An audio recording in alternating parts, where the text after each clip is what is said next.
Good morning everyone. चलो बच्चे, illustration number 7 पे आ जाओ जरा, फाइनल अकाउंट्स की इलस्ट्रेशन नंबर 7 पे आ जाओ बेटा। देखो बेटा, ये आपका पेज नंबर है 7.37, इलस्ट्रेशन नंबर 7। देखो क्या कहता है, the balance sheet of Thapar on 1st Jan 17 was as follows। बेटा ट्रेड पेबल्स दे रखे हैं, एक्सपेंसेस पेबल दे रखे हैं, कैपिटल दे रखी है, plant and machinery, furniture, trade receivables, cash at bank, inventories. इसके अलावा बच्चे उसने कहा है during 2017 his profit and loss account revealed a net profit of 15,30,000। This was after allowing for the following: interest on capital 6%, depreciation on plant and machinery at 10%, and on furniture and fixtures at 5%, a provision for doubtful debts at 5% of trade receivables as on 31st December. But while preparing the profit and loss account, he had forgotten to provide for outstanding expenses totaling 180 and prepaid insurance to the extent of 20.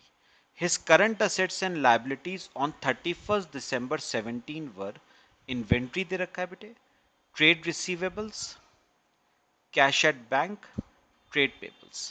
During the year he withdrew 6 lakh for domestic use.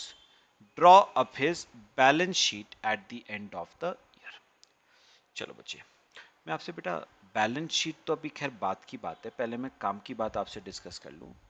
उन्होंने कहा कि net profit उसने कमाया है 15,30,000 का, और उसने कहा this was after allowing for the following. मतलब इस नेट प्रॉफिट पे अराइव करते समय आपने इंटरेस्ट ऑन कैपिटल माइनस कर दिया है, डेप्रिसिएशन माइनस कर दिया है, provision for doubtful dates minus कर दिया है। तो बेटा कोई गुना थोड़ी ना किया भाई, प्रॉफिट पे अराइव करते समय आप इंटरेस्ट ऑन कैपिटल भी माइनस करते हो, आप डेप्रिसिएशन भी माइनस करते हो, आप प्रोविजन फॉर डाउटफुल डेट्स भी माइनस करते हो।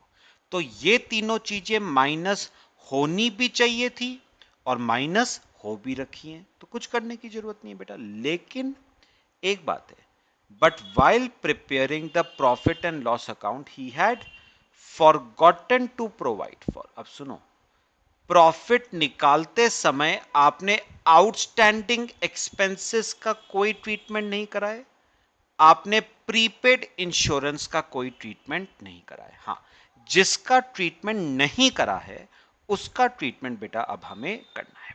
चलो आ जाओ, करेक्ट प्रॉफिट बेटा निकालेंगे।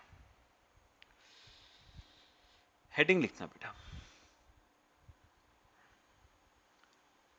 Calculation of correct profit.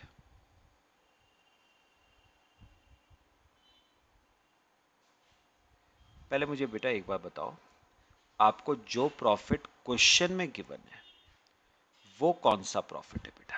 वो है आपका इनकरेक्ट प्रॉफिट। कितना गिवन है बेटा? Incorrect profit 15,30,000। हमें इनकरेक्ट प्रॉफिट से अराइव किस पे करना है बेटा? करेक्ट प्रॉफिट पे। चलो पहले हेडिंग लिख लो, इतना लिख लो, फिर हम निकालना शुरू करते हैं। बनाए वर्किंग नोट। चलो बेटा थोड़ी स्पेस छोड़ देना और वर्किंग नोट बनाना।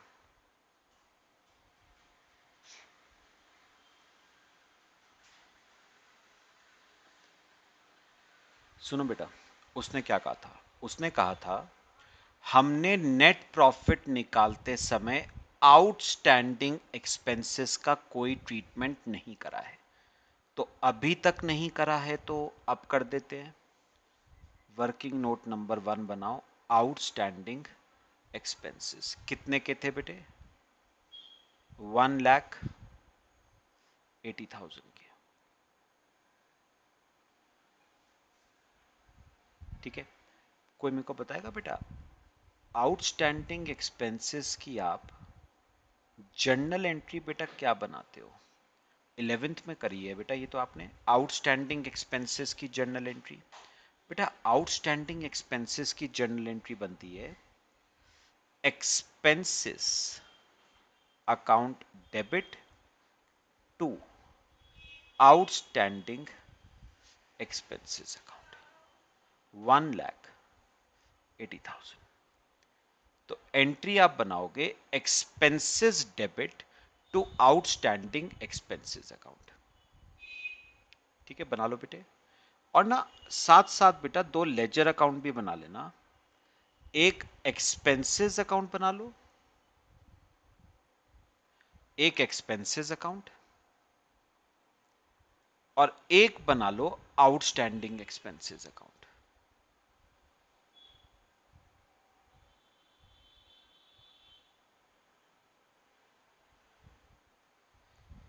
एक एक्सपेंसेस अकाउंट और एक आउटस्टैंडिंग एक्सपेंसेस अकाउंट। और बच्चे इस एंट्री को जरा पोस्ट करना, expenses account debit to outstanding expenses account 1,80,000, और आउटस्टैंडिंग एक्सपेंसेस में आ जाएगा बाय एक्सपेंसेस 1,80,000। लो बेटा पोस्टिंग हो गई, करो।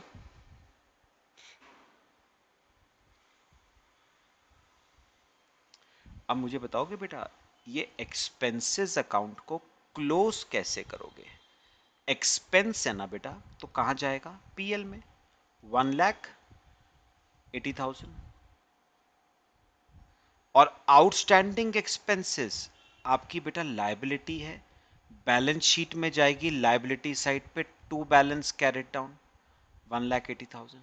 लो बेटा दोनों अकाउंट्स क्लोज हो गए, एक्सपेंसेस चला जाएगा पीएल में और आउटस्टैंडिंग एक्सपेंसेस चला जाएगा बैलेंस शीट में। करो बेटा।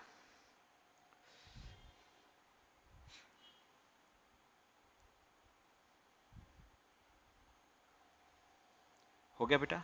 चलो अब मुझे एक बात का बच्चे जवाब देना, ये जो 1,80,000 है ये एक्सपेंसेस अकाउंट में क्रेडिट हुआ तो कहां डेबिट होगा? पीएल में जाके डेबिट होगा।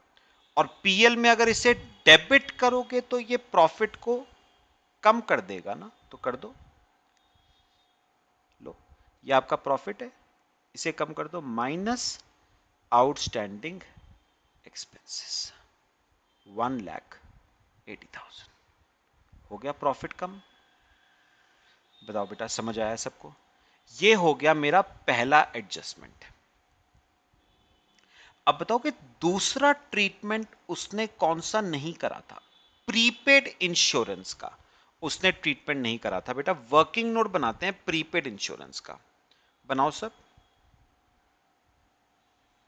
2 मिनट बेटा, आप लोग बनाओ प्रीपेड इंश्योरेंस का वर्किंग नोट, बनाओ बेटे।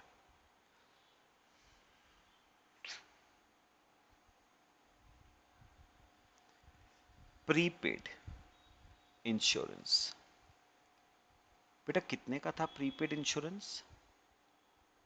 20,000 का। अच्छा कौन बेटा मेरे को इसकी एंट्री बताएगा? पहले बताओ, प्रीपेड इंश्योरेंस बेटा आपका असेट होता है, तो being an asset prepaid insurance debit होगा, असेट है ना, डेबिट होगा टू इंश्योरेंस अकाउंट। ये प्रीपेड इंश्योरेंस की जर्नल एंट्री होगी, prepaid insurance debit to insurance 20,000। चलो अब दो लेजर अकाउंट्स बनाओ, एक बनाओ प्रीपेड इंश्योरेंस का और एक बनाना इंश्योरेंस का। एक प्रीपेड इंश्योरेंस का बना लो, एक इंश्योरेंस का। चलो एंट्री को बेटा पोस्ट करना, prepaid insurance debit to insurance 20,000 और इंश्योरेंस में बाय प्रीपेड इंश्योरेंस 20,000। आ गया? पक्का? अब बताओगे बेटा ये प्रीपेड इंश्योरेंस अकाउंट को क्लोज कैसे करोगे? ये असेट है ना, बैलेंस शीट में चला जाएगा, बाय बैलेंस कैरेड डाउन 20,000, ये तो चला जाएगा बैलेंस शीट में, बाय बैलेंस कैरेड डाउन 20,000। और बेटा ये इंश्योरेंस आपका एक्सपेंस है, पीएल में चला जाएगा 20,000।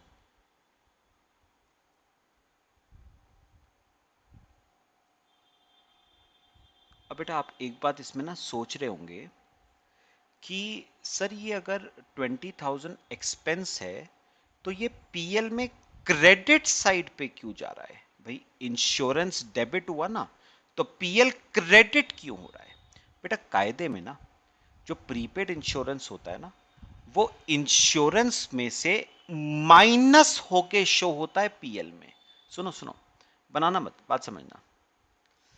जब आप पीएल बनाते हो ना बेटा, ये बनाना मत, ये सिर्फ आपको समझाने के लिए बता रहा हूं। जब आप पीएल बनाते हो तो हम पीएल में टू साइड पे दिखाते हैं इंश्योरेंस, और इंश्योरेंस में से प्रीपेड इंश्योरेंस को माइनस करके दिखाते हैं बेटा। तो आप एक काम और भी तो कर सकते हो, माइनस करने के बजाय आप प्रीपेड इंश्योरेंस को क्रेडिट साइड पे दिखा दो। अगर क्रेडिट साइड पे दिखा रहे हो तो बेटा माइनस करने की जरूरत नहीं है आपको। बात समझ आई? तो प्रीपेड इंश्योरेंस इंश्योरेंस में से माइनस होके शो होता है डेबिट साइड पे। तो डेबिट पे माइनस करने के बजाय आप उसे क्रेडिट पे भी शो कर सकते हो। अच्छा अब ये बताओ बेटा, पीएल क्रेडिट हो रहा है 20,000 से, पीएल क्रेडिट होगा मतलब प्रॉफिट बढ़ जाएगा ना बेटा 20,000 रुपए से। तो ऊपर लिखना प्रीपेड इंश्योरेंस की वजह से प्रॉफिट बढ़ जाएगा, ऐड हो जाएगा बेटा 20,000 रुपए। और अगर इसका टोटल करें तो टोटल आ जाता है 15,30,000 माइनस 180 प्लस 20, 13,70,000 आपका करेक्ट प्रॉफिट आ गया। बस बेटा बाकी तो अब सिंपल है क्वेश्चन। 13,70,000 आपका करेक्ट प्रॉफिट आ गया।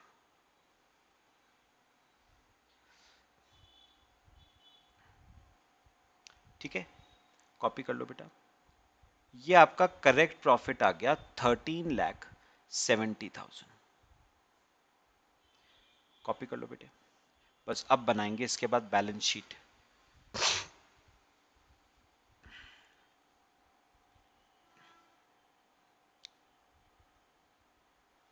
कर लिया बेटा कॉपी? बनाए बैलेंस शीट? चलो आ जाओ बेटा।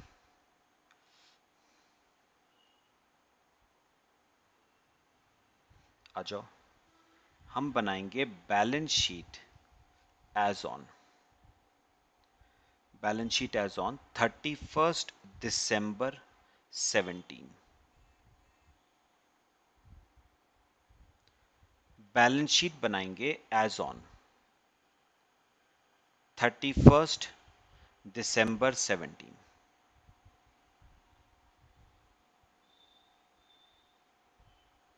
ठीक है, चलो बच्चे करना शुरू करते हैं। सबसे पहले ना बेटा लायबिलिटी साइड पे आ जाओ, कैपिटल, और ओपनिंग बैलेंस शीट जो क्वेश्चन के स्टार्टिंग में दे रखी थी उसमें बताओ। ओपनिंग कैपिटल आपको 50 लाख दे रखी है। अब बताओ इसमें क्या क्या आएगा? नेट प्रॉफिट ऐड होगा, कितना आया करेक्ट नेट प्रॉफिट बताना? 13,70,000। अच्छा, इंटरेस्ट ऑन कैपिटल भी दिया है, तो 50 लाख की कैपिटल पे 6%, बेटा 3 लाख का इंटरेस्ट ऑन कैपिटल ऐड हो जाएगा। इंटरेस्ट ऑन कैपिटल 3 लाख का। और क्या माइनस होगा बेटा? ड्राइंग्स माइनस हो जाएंगी इसमें से। कितनी है ड्राइंग? 6 लाख की ड्राइंग माइनस हो जाएंगी। तो बेटा ये आ गया आपका नेट 60,70,000।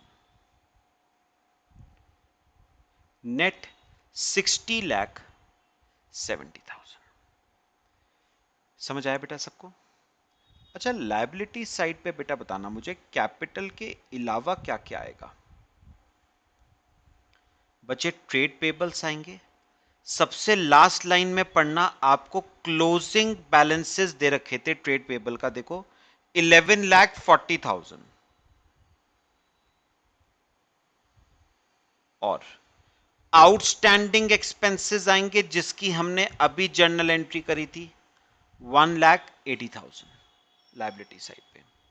फिर असेट साइड पे प्लांट एंड मशीनरी आएगा, ठीक है ना, कितना 30 लाख का। इनर कॉलम में लिखना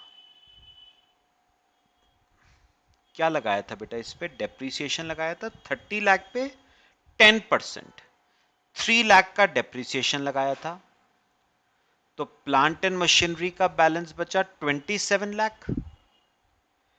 फिर फर्नीचर एंड फिक्सचर आपने 3 लाख का लगाया था, डेप्रीसिएशन है 5%, तो 3 लाख पे 5%, 15,000 का डेप्रीसिएशन, तो बच गया 2,85,000। ठीक है। फिर trade receivables 14 lakh minus provision for doubtful dates 14 lakh पे 5% का प्रोविजन है बेटा। चेक करना कितना प्रोविजन है बेटा, नीचे देखना ट्रेड रिसीवेबल 20 लाख है बेटा, सॉरी,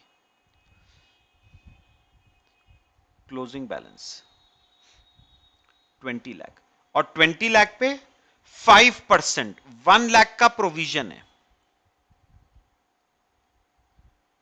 तो 19 लाख के ट्रेड रिसीवेबल्स आ गए। अच्छा बेटा, इसके बाद कैश एट बैंक नीचे दे रखा है 10,35,000 का, कैश एट बैंक 10,35,000 का। इसके अलावा स्टॉक इन्वेंट्री 14,50,000 की, इन्वेंट्रीज 14,50,000 की। और क्या आएगा, प्रीपेड इंश्योरेंस जो हमने अभी एंट्री पास करी थी बेटा 20,000 का था। ठीक है बेटा, चलो बस टैली करते हैं। 60,70,000 प्लस 11,40,000 प्लस 1,80,000, 73,90,000 टोटल आ गया बैलेंस शीट का। 73,90,000। और आपकी असेट साइड का बेटा आ जाएगा 27 lakh plus 2,85,000 plus 19 lakh plus 10,35,000 plus 14,50,000 plus 20,000, 73,90,000।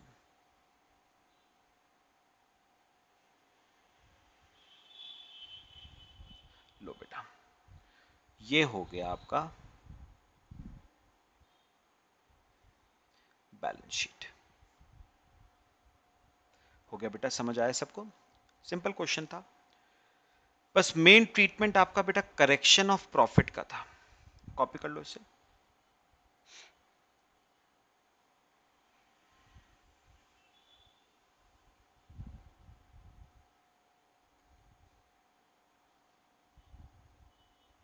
Copy कर लो बेटा। फिर ना एक क्वेश्चन बेटा थोड़ा सा डिफरेंट है, और करेंगे जरा। कॉपी कर लो पहले से। हो गया बच्चे सबका, आए, आ जाओ बेटा। सब ना इलस्ट्रेशन नंबर 4 पे आना बेटा, page number 7.24, page number 7.24, illustration number 4। ये देखो बेटा, पेज नंबर 7.24, इलस्ट्रेशन नंबर 4, ये वाली बेटा। देखो क्या कह रहा है वो, ऑन 1 Jan 17, मतलब साल के शुरुआत में, provision for doubtful debts existed at 40,000। तो प्रोविजन फॉर डाउटफुल डेट्स का ओपनिंग बैलेंस 40,000 था। Trade receivables on 31st December were 15 lakh। Bad debts totaled 1 lakh. It is required to write off the bad debts and create a provision equal to 5% of trade receivable balances. Show how you would compute amount debited to profit and loss account. बेटा थोड़ा सा ना different question है, आ जाओ मेरे साथ साथ। एक ना बेटा लेजर अकाउंट मेरे साथ साथ बनाना, provision for doubtful debt account, page number 7.24 बनाओ बेटा। एक provision for bad debt account बेटा बना लो।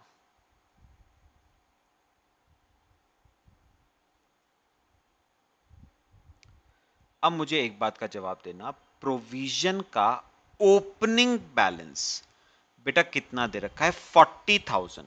तो प्रोविजन का बैलेंस बाय साइड पे आएगा, बाय बैलेंस ब्रॉट डाउन 40,000। ठीक है, अब ध्यान से सुनना बेटा, आगे पढ़ना जरा। उसने क्या कहा था? Trade receivables on 31st December 17 were 15 lakh। Bad debts टोटल्ड 1 lakh। मेरी बात सुनना बेटा, हमें बेटा इस साल, ध्यान से सुनना, हमें इस साल बेटा 1 लाख रुपए के हमें क्या हुए हैं? Bad debts. मैं आपको बेटा बैड डेट्स की ना जरा एंट्री बना के बता रहा हूं, ये देखना जरा बेटा। बैड डेट्स बेटा पहले बताओ कितने रुपए के बैड डेट्स हुए हैं बेटे? 1 लाख रुपए के आपको बैड डेट्स हुए हैं। हम बनाएंगे बेटा इसकी जर्नल एंट्री। ध्यान से देखनी है बेटा। बेटा मैं आपको ना दो अलग अलग ऑल्टरनेटिव्स बता रहा हूं बैड डेट्स का ट्रीटमेंट करने के। फिर प्रेफरेबल कौन सा है, लॉजिकली कौन सा सही है, मैं वो बताऊंगा आपको बेटा।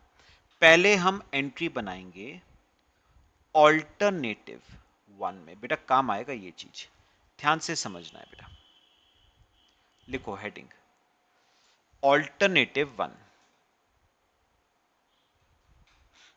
देखो बेटा, सबसे पहले जब बैड डेट्स होते हैं ना, तो बैड डेट आपके बिजनेस का बेटा एक्सपेंस होता है। और क्योंकि बैड डेट्स एक्सपेंस है तो बैड डेट्स डेबिट होता है। 2, बैड डेट्स की वजह से इफेक्ट किसके बैलेंस पे पड़ता है बेटा? डेटर्स के बैलेंस पे पड़ता है। डेटर्स आपके कम हो जाते हैं।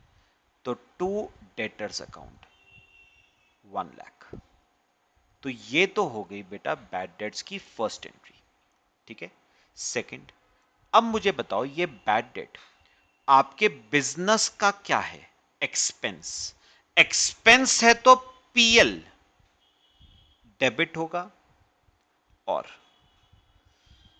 बैड डेट्स अकाउंट बेटा क्रेडिट होगा। कितना? 1 लाख। मेरे को बताओ पहले ये बात बेटा समझ आई सबको? समझ आई?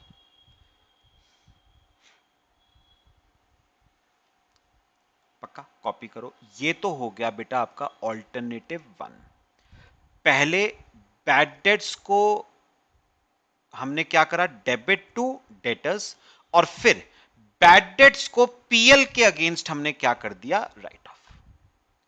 एक्सपेंस था, पीएल में चला गया। ये तो है बेटा ऑल्टरनेटिव 1। कॉपी कर लिया? चलो अब बेटा मैं अब आपको एंट्रीज बताऊंगा ऑल्टरनेटिव 2 की। जरा ध्यान से बेटा देखना है। एंट्री ऑल्टरनेटिव 2 की। एंट्रीज बेटा करेंगे ऑल्टरनेटिव 2 की। अब सुनो सुनो बेटा, ऑल्टरनेटिव 2 में पहली एंट्री तो वही है, बैड डेट आपके बिजनेस का एक्सपेंस है। बीइंग एन एक्सपेंस, डेबिट होगा, बैड डेट्स अकाउंट डेबिट, और बैड डेट्स की वजह से किसके बैलेंस पे इफेक्ट पड़ेगा बेटा? डेटर्स का बैलेंस कम हो जाएगा। तो कम करने के लिए मैंने डेटर्स को क्रेडिट कर दिया। ये तो हो गई पहली एंट्री। अब बेटा बैड डेट को राइट ऑफ करोगे। सुनना मेरी बात सुनना, मैं आपसे एक बार डिस्कस करूंगा बेटा। बेटा अज्यूम करो, ध्यान से सुनना, यहां पर देखो एग्जांपल देखो, एक लिखना मत, समझना बस बात को। बेटा हुआ क्या, मुझे ना एक आईफोन खरीदना है। आईफोन 60,000 रुपए का बेटा वो आईफोन है, 60,000 रुपीज का। लेकिन बेटा वो 60,000 रुपीज ना मुझे, मेरे पास एक साथ तो नहीं है, मेरे पास एक साथ तो नहीं है। मुझे क्या करना पड़ेगा बेटा, अपनी सैलरी में से हर महीने थोड़ा थोड़ा पैसा मुझे जोड़ना पड़ेगा आईफोन के लिए। तो सुनो, मैंने क्या करा बेटा, मेरे को अप्रैल की सैलरी मिली, 50,000 रुपये मेरी महीने की सैलरी है। मुझे अप्रैल की सैलरी मिली 50,000। मैंने क्या करा, ध्यान से सुनना, ये 50,000 की सैलरी है। मैंने 50 में से 10, या मैं चलो एग्जांपल थोड़ा सा देता हूं, 60,000 की सैलरी है मेरी, 60,000 की, ध्यान से सुनना, 60,000 रुपीज की मेरी सैलरी है। ये मिले बेटा मुझे 60,000। मैंने कहा मुझे आईफोन एक साथ नहीं लेना है बेटा, अगर 60,000 रुपए का आईफोन ले लूंगा तो घर कैसे चलाऊंगा। तो मैंने क्या करा, 60 में से 10,000 निकाले और गुल्लक में डाल दिए, पिगी बैंक में डाल दिए, ठीक है। और मैं गुल्लक में पैसा जोड़ूंगा आईफोन के लिए। तो मैंने अप्रैल की सैलरी में से कितने रुपए अपनी गुल्लक में डाल दिए, पिगी बैंक में 10,000 रुपए डाल दिए बेटा। फिर ऐसा ही बेटा मैंने मई में करा, 60,000 की सैलरी में से 10,000 रुपए मैंने गुल्लक में डाल दिए। फिर मैंने जून की सैलरी में भी कुछ ऐसे ही करा, 10,000 रुपए मैंने जमा करवा दिए गुल्लक में। जुलाई में भी ऐसा ही करा बेटा, 60,000 में से 10,000 रुपए आपने पिगी बैंक में जमा करवा दिए। अगस्त में भी आपने ऐसा ही करा, आपने 60 में से 10,000 रुपए पिगी बैंक में जमा करवा दिए। और सितंबर में भी आपने 10,000 रुपीज जमा करवा दिए बेटा पिगी बैंक में। अब मुझे एक बात बताना बेटा, आपके पास पिगी बैंक में टोटल कितना पैसा इकट्ठा हो गया? 60,000 रुपीज आपके पास पिगी बैंक में इकट्ठा हो गया। बात समझ आई? ठीक है। अब मैंने क्या करा, ध्यान से सुनना बेटा, ध्यान से। मैंने अब क्या करा, कायदे में मुझे बताओ क्या करना चाहिए। अब ये पिगी बैंक तोड़ देना चाहिए, ठीक है। कितना पैसा निकलेगा पिगी बैंक में से? 60,000 रुपए। और जाके उसका क्या खरीद लेना चाहिए? आईफोन। बात खत्म। लेकिन मैंने क्या करा, मैंने गुल्लक नहीं तोड़ी, अपनी गुल्लक नहीं तोड़ी। मेरे को अक्टूबर की जो सैलरी मिली ना 60,000 रुपए, मैंने उससे ले लिया आईफोन। बात समझ आई जो मैंने कहा? मैंने गुल्लक नहीं तोड़ी, गुल्लक में से पैसा नहीं निकाला, गुल्लक में एज इट इज 60,000 पड़ा हुआ है। मैंने अक्टूबर की जो सैलरी मिली ना 60,000, वो पूरी की पूरी मैंने खर्च कर दी फॉर परचेजिंग एन आईफोन। अब मैं आपसे एक बात पूछता हूं बेटा, बिल्कुल लॉजिकल है ये, रिलेट करना है इसको। मैं आपसे एक बात पूछता हूं बेटा, अगर आपको अगर आपको अक्टूबर की सैलरी में से ही आईफोन खरीदना था, तो बेटा आपने गुल्लक में ये पैसा जोड़ा क्यों? मुझे ना इस बात का लॉजिक बता दो बेटा। बिल्कुल इलॉजिकल बात है बेटा। आपने अक्टूबर की सैलरी में से अगर आईफोन खरीदना था, तो आप मुझे यह बता दो आपने गुल्लक में यह पैसा क्यों जोड़ा? बेटा जोड़ने का कोई मतलब ही नहीं था। इसका मतलब मुझे एक बात क्लियर हुई है, सुनो बेटा, ये जो मैंने गुल्लक में पैसा जोड़ा है ना, this is sort of a provision. ये एक प्रोविजन है जो मैंने बनाया है, ठीक है। तो मेरे को एक बात बताओ, एक बात सुनो, मैं क्या कह रहा हूं। मैं कह रहा हूं मैंने गुल्लक में 60,000 रुपए क्यों जोड़ा था? आईफोन खरीदने के लिए। अब आपने क्या करा, इस पैसे से तो आईफोन नहीं खरीदा, आपने अक्टूबर की सैलरी में से आईफोन खरीद लिया। अरे भैया, जब अक्टूबर की सैलरी में से ही आईफोन खरीदना था तो गुल्लक में पैसा जोड़ा क्यों आपने? बिल्कुल इलॉजिकल। बात समझ आई? इसका मतलब बेटा मुझे एक बात क्लियर हुई है, जब मैंने 60,000 रुपए का प्रोविजन बनाया है ना बेटा, तो प्रोविजन बनाने का यही पर्पस है कि आप अपने खर्चों को उस प्रोविजन में से मीट आउट करो। बात समझ आई? नहीं तो एक बार बताओ, नहीं तो प्रोविजन क्यों बना रहे हो? अगर आपको अपने खर्चे उस प्रोविजन में से मीट आउट नहीं करने हैं तो क्यों बना रहे हो प्रोविजन? मत बनाओ ना प्रोविजन। वही बात बेटा यहां पर जो मैं कह रहा हूं, सुनो, आपने गुल्लक में पैसा क्यों जोड़ा? जब अक्टूबर की सैलरी में से ही आईफोन खरीदना था तो गुल्लक में प्रोविजन क्यों बनाया बेटा? बिल्कुल इलॉजिकल है। तो याद रखना, अगर गुल्लक में प्रोविजन बनाया है ना बेटा, तो खर्चा उस प्रोविजन में से ही मीट आउट होना चाहिए। अक्टूबर की सैलरी में से वो खर्चा मीट आउट नहीं होना चाहिए, नहीं तो प्रोविजन बनाने का फायदा क्या है? बात बताओ मेरे को, समझ आई सबको? पक्का? अब इसको ना यहां पर रिलेट करेंगे, सुनो। अब मुझे बताओ, आपने ऑल्टरनेटिव वन में इस बैड डेट को पीएल के अगेंस्ट राइट ऑफ कर दिया। बेटा मुझे ना एक बात नहीं समझ आई। क्या? अरे भैया, जब पीएल के अगेंस्ट ही इस बैड डेट को राइट ऑफ करना था तो प्रोविजन फॉर बैड डेट क्यों बनाया? बेटा एक बात सुनो, प्रोविजन फॉर बैड डेट क्यों बनाया जाता है? होता क्या है प्रोविजन फॉर बैड डेट? सुनो, मुझे लगता है कि फ्यूचर में मुझे बैड डेट्स हो सकते हैं, तो मैं उन बैड डेट्स का आज ही क्या बना लेता हूं? प्रोविजन। और जब फ्यूचर में बैड डेट्स होंगे ना, तो उसी प्रोविजन के अगेंस्ट मैं उन बैड डेट्स को क्या करूंगा? Right of. बेटा बैड डेट्स किसके अगेंस्ट राइट ऑफ होने चाहिए? पीएल के अगेंस्ट नहीं होने चाहिए। बैड डेट्स राइट ऑफ होने चाहिए against provision for bad dates, अगर बनाया है तो। नहीं तो प्रोविजन फॉर बैड डेट बनाने का फायदा क्या है? भाई एक बात बताओ, आपको अगर बैड डेट्स को प्रोविजन के अगेंस्ट राइट ऑफ नहीं करना है तो क्यों बनाया प्रोविजन? सरासर इलॉजिकल है बेटा। तो आपको एक बात समझ हो गई होगी, बैड डेट पीएल के अगेंस्ट राइट ऑफ नहीं होंगे बेटा, गलत ट्रीटमेंट है।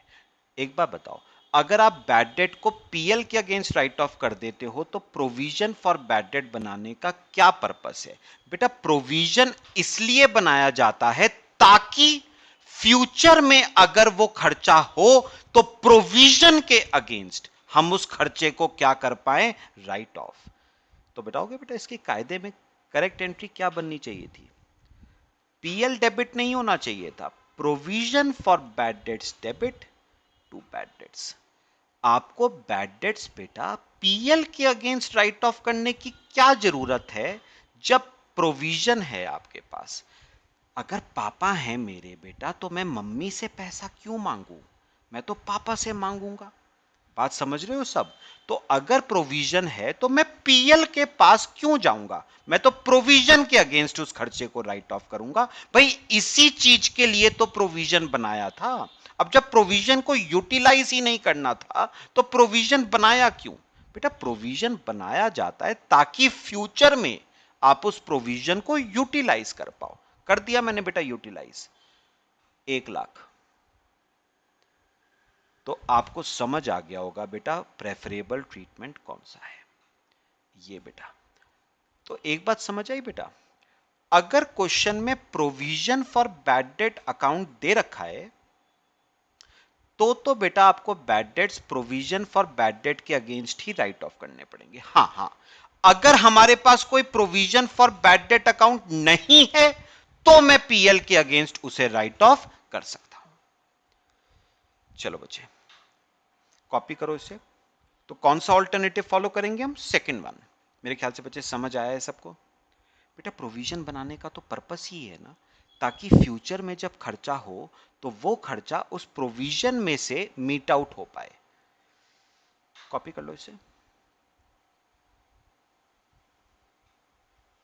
चलो बेटा एंट्री को पोस्ट करो। PBD account debit to debtors, sorry to bad debts. PBD account debit to bad debts कितना है बेटा? 1,00,000। अब ना अभी सुनना बेटा बहुत ध्यान से। अब मुझे ना एक बात बताओ बेटा, मेरे पास प्रोविजन फॉर बैड डेट कितने का था? 40,000 का। अब मुझे एक बात बताओ, 40,000 के प्रोविजन में से मैं 1,00,000 के बैड डेट कैसे राइट ऑफ कर सकता हूं? बेटा इलॉजिकल बात है। गुल्लक में 40,000 रुपए हैं, 1,00,000 का फोन कैसे खरीद सकता हूं? है कि भाई, गुल्लक में जितना पैसा होगा उतने का ही तो आईफोन खरीदोगे। 40,000 रुपए आपकी जेब में है, 1,00,000 की चीज कैसे खरीद लोगे? यानी 40,000 का प्रोविजन है, उसके अगेंस्ट 1,00,000 के बैड डेट कैसे राइट ऑफ कर लोगे? तो कितने का प्रोविजन बेटा मुझे और चाहिए? 60,000 का प्रोविजन मुझे और बनाना पड़ेगा बेटा।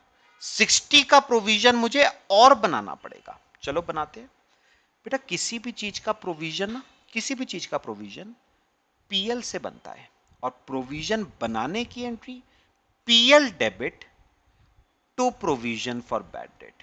तो बाय पीएल 60,000 लो। अब बताओ मेरे पास कितने का प्रोविजन हो गया? 1,00,000 का। 1,00,000 के प्रोविजन के अगेंस्ट क्या 1,00,000 के बैड डेट्स राइट ऑफ कर सकता हूं? बिल्कुल कर सकता हूं। बताओ यहां तक समझ आया? कॉपी करो बेटे। बेटा मेरे ख्याल से रट कुछ नहीं रहे हो, समझ समझ के करना है बेटा, रटना कुछ नहीं है।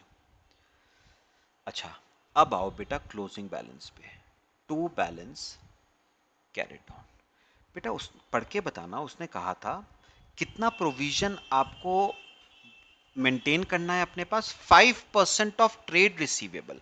मुझे पढ़ के बताओ फर्स्ट लाइन में, आपके पास ट्रेड रिसीवेबल्स कितने के थे? 15,00,000 के। अब सुनो सुनो, 15,00,000 के डेटर थे मेरे पास, और 1,00,000 के बैड डेट्स हुए। बेटा बैड डेट्स ने डेटर्स के बैलेंस पे क्या इफेक्ट डाला? डेटर्स को कम कर दिया 1,00,000 से। तो 15,00,000 के डेटर 1,00,000 से कम होके 14,00,000 रुपए के रह गए बेटा। तो बना दो। 14,00,000 के डेटर पे कितना प्रोविजन रखना है हमें? 5%, है ना? तो 14,00,000 पे 5%, 70,000 रुपए का प्रोविजन मुझे रखना है। पॉइंट क्लियर हुआ? अब मुझे ना एक बात बताना बेटा, सिंपल बात है। मुझे बताओ ये वाला पूरा प्रोविजन तो बेटा यूटिलाइज हो गया था भाई। 1,00,000 बनाया था, 1,00,000 यूटिलाइज हो गया, तो ये तो खत्म हो गया ना। तो मेरे पास ये 70,000 का प्रोविजन कहां से आएगा? और क्रिएट करना पड़ेगा पीएल से। क्या एंट्री बनाओगे पीएल से ये 70,000 का प्रोविजन क्रिएट करने की? PL debit to provision for bad debts. तो बाय पीएल 70,000 लो बेटा, और ये अकाउंट आपका कर जाएगा टैली 1,70,000। अब बेटा पढ़ोगे एक बार रिक्वायरमेंट क्या थी? पढ़ना जरा। How you would compute amount debited to PL. आपको बताना है पीएल में कितना डेबिट होगा। ये देखो बेटा, कितना अमाउंट पीएल में डेबिट होगा? 60 ये डेबिट होगा पीएल में, और 70 ये, मतलब टोटल अमाउंट पीएल में कितना डेबिट होगा? 1,30,000। तो नीचे लिख देना बेटा, amount debited to PL, amount debited to profit and loss account 1,30,000। इतना अमाउंट बेटा पीएल में क्या हो जाएगा? आपका डेबिट हो जाएगा 1,30,000। चलो बच्चे कॉपी करो इसे, बाकी बेटा नेक्स्ट क्लास में डिस्कस करेंगे। समझ आया पूरा केस सबको बैड डेट्स का?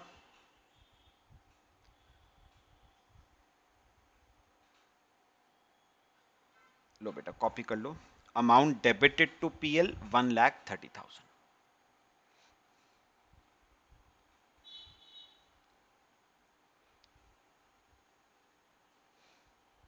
क्लियर हो गया बेटा सबको?